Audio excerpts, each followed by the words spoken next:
Breaking news में बड़ी खबर सामने आ रही है। यूपी की सियासत में एक बार फिर टोटी चोर का मुद्दा जो है गर्माता जा रहा है। अखिलेश यादव ने भी अब इस मुद्दे पर वो और ज्यादा घिरते जा रहे हैं। उनका कहना है कि वो इस मामले को कभी नहीं भूल सकते और योगी सरकार पर तरह तरह के हमले जो हैं अखिलेश यादव ने बोले हैं। इस मामले में ज्यादा अपडेट के लिए मेरे साथ मेरे सहयोगी हर्ष जी मौजूद हैं। सर, पूरा मामला क्या है? टोटी चोर का मामला एक बार फिर यूपी की सियासत में गर्मा रहा है। देखिए 2017 में जब अखिलेश सरकार की विदाई हुई थी, तो अखिलेश सरकार जब सरकारी आवास में रह रहे थे, जब वो गए गए थे, तो ये कहा गया था कि अपने साथ टोटियों को भी ले गए थे, शावर को भी ले गए थे और कई ऐसी चीज़ें थी जो सरकारी आवास से गायब पाई गई थी। और इसी को भ्रष्टाचार का नाम दिया गया था अखिलेश यादव के, कि अखिलेश यादव किस तरीके से भ्रष्टाचारी अपनी सरकार के दौरान रहे हैं।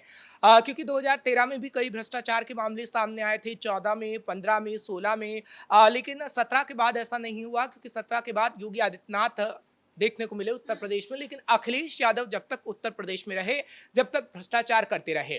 लेकिन टोटी चोरी का मुद्दा बार बार इसलिए उठता है क्योंकि टोटी चोरी का मुद्दा कहीं ना कहीं अखिलेश यादव के दिल में बैठ गया है। अखिलेश यादव को लगता है कि कहीं ना कहीं ये मेरी अस्मिता पे सवाल उठाया जा रहा है, और क्यों आखिर मुझे टोटी चोर कहा जा रहा है, क्योंकि टोटी चोर का मुद्दा हर एक विधानसभा चुनाव में, चाहे फिर उपचुनाव हो या फिर अभी आगे आने वाले समय में पंचायत चुनाव होने जा रहे हैं, उसको खास तौर पर उठाया जा रहा है।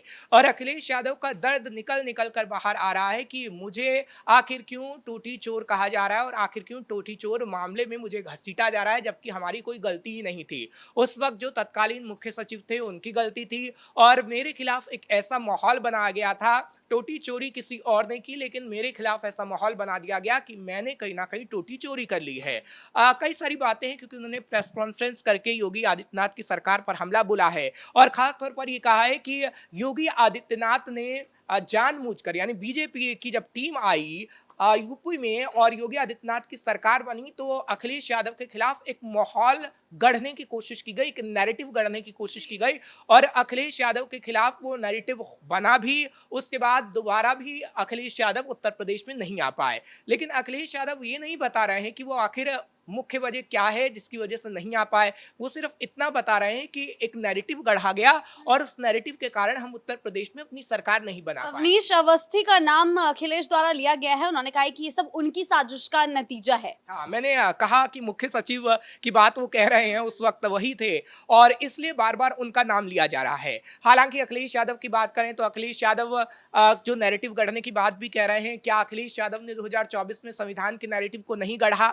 क्या अखिलेश यादव ने हिंदुत्व की के नैरेटिव को नहीं गढ़ा कि योगी आदित्यनाथ मुसलमानों को सिर्फ प्रताड़ित कर रहे हैं और हिंदुत्व का एजेंडा लेकर चल रहे हैं, मस्जिद मज़ारों को तोड़ा जा रहा है? क्या अखिलेश यादव खुद एक नैरेटिव नहीं गढ़ रहे हैं? यानी अखिलेश यादव करे खुद तो रासलीला, कोई और करे तो कैरेक्टर ढीला वाली बात हो जाती है। लेकिन खैर ये तो सिर्फ कहावतें हैं, लेकिन अखिलेश यादव को समझना होगा कि उत्तर प्रदेश में सिर्फ प्रेस कॉन्फ्रेंस करने से कुछ नहीं होगा। आपने देखा था कि 2013 में भी सीएम रहे थे अखिलेश यादव, लेकिन 2013 से ही लोगों की नजरों में वो खटकने लगे थे, क्योंकि अखिलेश यादव जब कहीं दंगा होता था तो सलमान खान की पिक्चर देखते थे। अखिलेश यादव कहीं ऐसी चीजें होती थी जहां पर अखिलेश यादव को पहुंचना होता था तो अखिलेश यादव वहां पहुंचते नहीं थे, और जब भी चुनाव प्रचार करना होता था तो अखिलेश यादव जमीनी स्तर पर नहीं पहुंचते थे।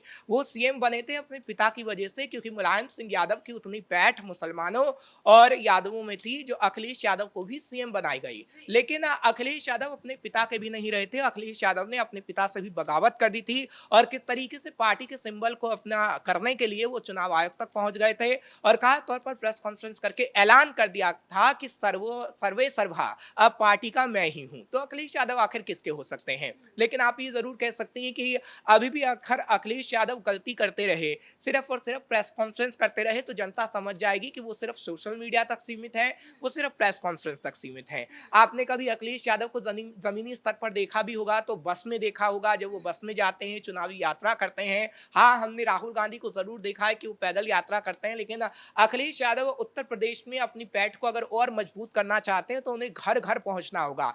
क्या उन्हें अपने पिता से सीख नहीं लेनी चाहिए? सैफई हो या अलग अलग गांव हो, मुलायम सिंह यादव कैसे उन लोगों के घरों में जाते थे, आम लोगों के घरों में जाते थे, साइकिल से जाया करते थे बकायदा। दो दो तीन दिन वहां रुकते थे, उनके घर खाना खाते थे। कई घरों में मुलायम सिंह यादव ऐसा करते थे, तकरीबन 5-5 6-6 महीने चुनाव से पहले वो ऐसा ही करते थे, गांव में जाते थे, वहां रुकते थे और लोगों को समझने की कोशिश करते थे। क्या वो वाली पॉलिटिक्स अखिलेश यादव ने नहीं समझी है? ठीक है। मुलायम सिंह यादव मुसलमानों को साधने की कोशिश करते थे, ठीक है। मुलायम सिंह यादव यादवों को साधने की कोशिश करते थे, लेकिन वो जमीनी स्तर पर काम तो करते थे। लेकिन अखिलेश यादव ने जमीनी स्तर पर काम करना छोड़ दिया है। हाँ, मुसलमानों को साधने के लिए अभी भी हमने देखा कि कुछ दिनों पहले अभी अखिलेश यादव ने प्रतिनिधिमंडल की बैठक करी थी एक, जिसमें मुस्लिमों को वो साधना चाह रहे थे। उनके लिए कह रहे थे कि हम सभी काम करेंगे जो काम करने हैं। यानी कि सिर्फ धर्म और जाति के आधार पर ही उनकी राजनीति जो है टिक गई है, और अब ये टोटी चोर का मुद्दा तो फिर तूल पकड़ रहा है। देखिए, अभी अखिलेश यादव को समझ में नहीं आ रहा कि मुझे करना क्या है। अगर अखिलेश यादव को समझ में आ रहा होता मुझे करना क्या है, तो अखिलेश यादव प्रेस कॉन्फ्रेंस करके सिर्फ और सिर्फ योगी आदित्यनाथ पर निशाना ना साध रहे होते। अखिलेश यादव अपनी एक रणनीति बनाते, क्योंकि देखिए, पंचायत चुनाव हो चाहे विधानसभा चुनाव हो, चंद्रशेखर आजाद तक अपनी रणनीति बना रहे हैं। मायावती अपनी रणनीति बना के बैठी हैं, किस तरीके से प्रभारियों को मैदान में उतारा जा रहा है, लेकिन अखिलेश यादव सिर्फ और सिर्फ अपने नेताओं की बर्खास्तगी कर रहे हैं, अपने नेताओं की को पार्टी से निकाल रहे हैं।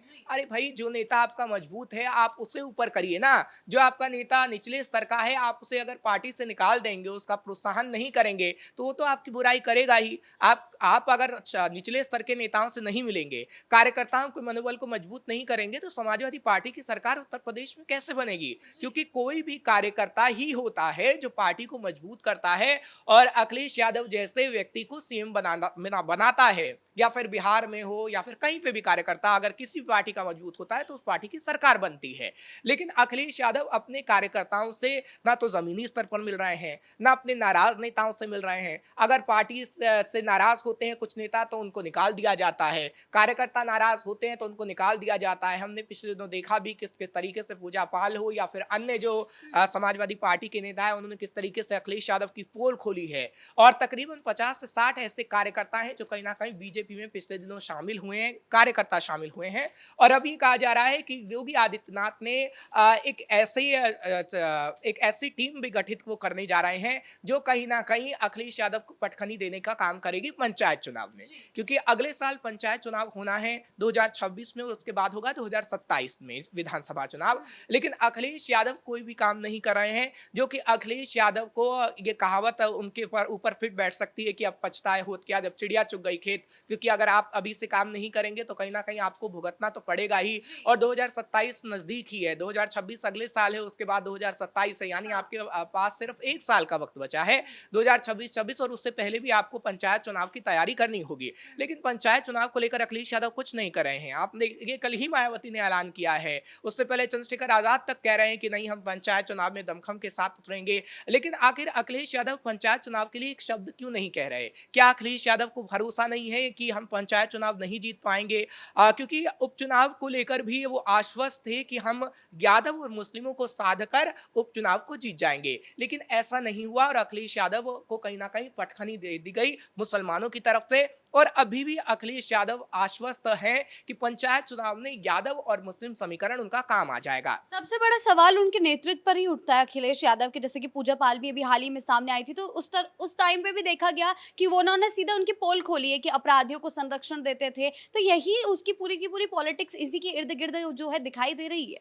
देखिए, इसी के इर्द गिर्द तो अखिलेश यादव की पॉलिटिक्स होती ही है। लेकिन अखिलेश यादव की पोल कौन खोलने का काम कर रहा है? उन्हीं के विधायक, उन्हीं के सांसद, उन्हीं के कार्यकर्ता। तो कमी कहाँ है? अखिलेश यादव में कमी है ना।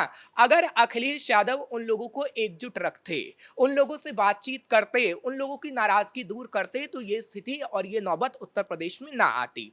अब इसमें क्या होता है कि अगर कोई पार्टी का अंदरूनी नेता बाहर आके ये सारी चीजें कहता है तो कहीं ना कहीं उसकी छवि को नुकसान होता है, जो पार्टी का सर्वे सर्वाह होता है, यानी सबसे ऊपर होता है। और इस वक्त पार्टी में सबसे ऊपर अखिलेश यादव ही हैं, क्योंकि वो मुखिया है समाजवादी पार्टी के, और अखिलेश यादव की छवि को धब्बा लग रहा है।